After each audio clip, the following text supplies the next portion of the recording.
মনে করে মুহাম্মদ আরবি সাল্লাল্লাহু আলাইহি সাল্লামের পরে নতুন নবী আসবে, অথবা যারা মনে করে আসবে এদেরকে কাফের মনে করে না, এরা সব কাফের। এবার বলেন কাদিয়ানীরা কাফের, বলেন কাদিয়ানীরা কাফের। এবার তোমরা স্লোগান দাও,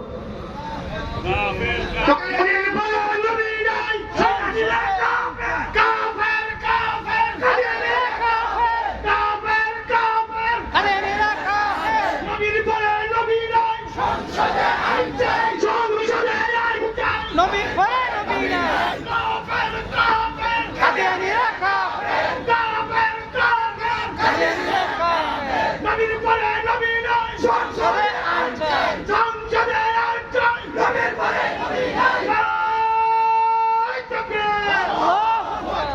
আপনারা কি আমার এই কথাটা বুঝছেন? আর কথা কয় না।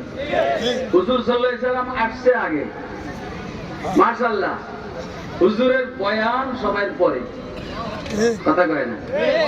এই হুজুরের পোস্টারে, নবুয়তের পোস্টারের নাম সবার আগে।